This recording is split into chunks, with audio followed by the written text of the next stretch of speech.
We earthlings are always viewing the same side of the moon due to the phenomenon of tidal locking. This causes the moon to rotate around its own axis in approximately the same time as it takes to orbit the Earth. So we know about features such as Mount Hadley and the Sea of Tranquility.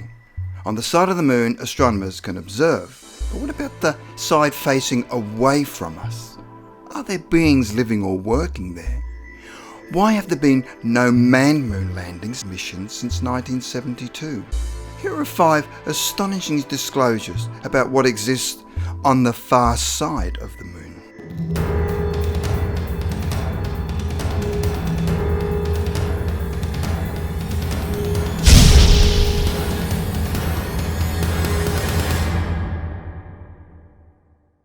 Number 5. Huge elevated towers. Unexplained images have emerged from various space missions over the years of massive structures which look artificially built, if in some cases badly battered by meteorites. The Shard is a 1.5 mile high bowling pin shaped monolith with close-up revealing a cellular-like internal structure.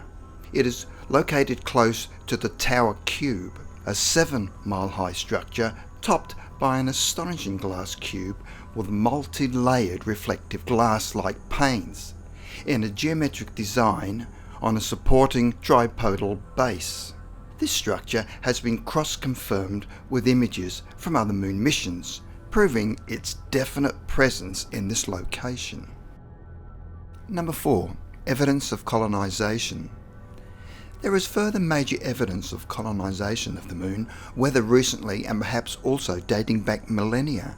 Many artificial objects have been pictured emerging from and seemingly built on the moon's surface. These mysterious objects resemble a fortress next to what may be a huge cannon-like weapon and a miles-wide satellite dish. Another remarkable object, which has been named the Castle, hangs as if suspended 7 miles above the moon's surface.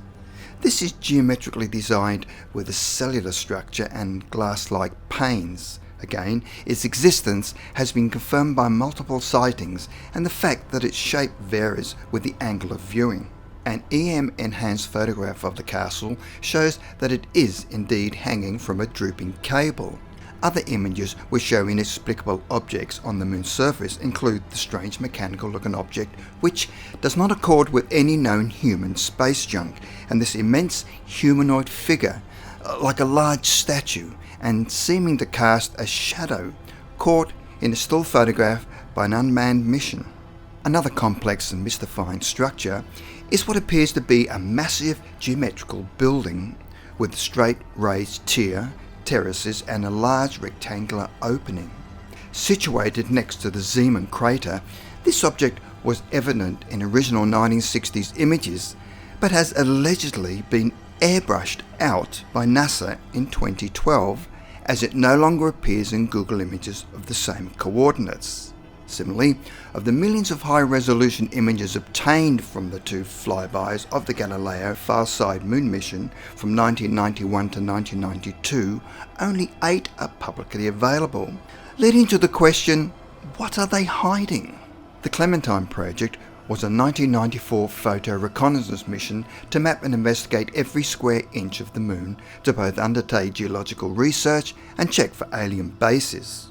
Dr. John Brandenburg, who participated in the project, recalls watching footage of what appears to be warring spaceships and later viewed the NASA photographs of a sprawling miles-wide rectilinear complex and other structures obviously not human-made. Number 3. Mysterious flares and lights. For over 1,000 years, scientists have recorded what are called transient lunar phenomena, or short-lived, sometimes coloured bursts of light seen on the moon's surface.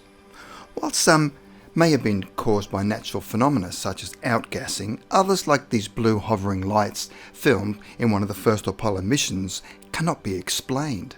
Often seen around and on the moon's horizon, these have been found not to be due to faulty film footage. One UFO observer has also captured this mysterious pulsing green light in the Aristarchus crater of the moon, which switches on then just as suddenly switches off. Consistently, reddish and bluish glows have been observed in the Aristarchus crater.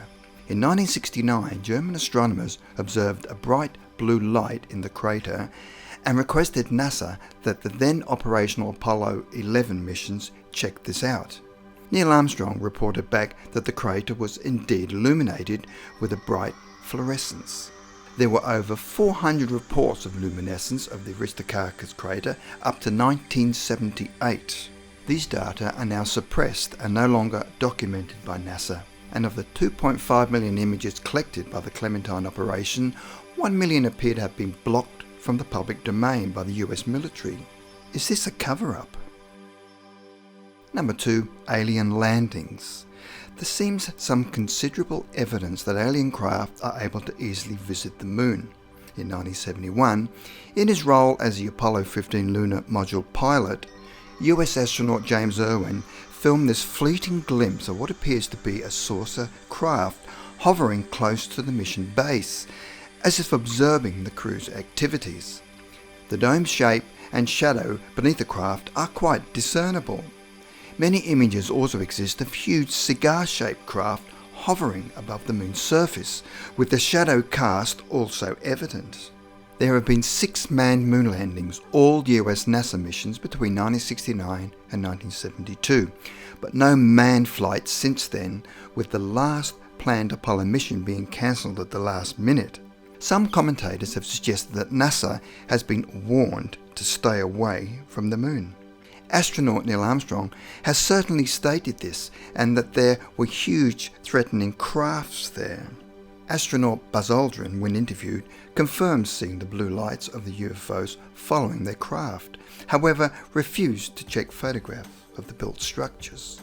According to Otto Binder, an ex-NASA employee, the secret transmission channel was censored by NASA, but he had heard astronauts report huge alien spacecrafts parked on the lunar surface at the centre of the Sea of Tranquility, which had been selected for the Apollo 11 landing.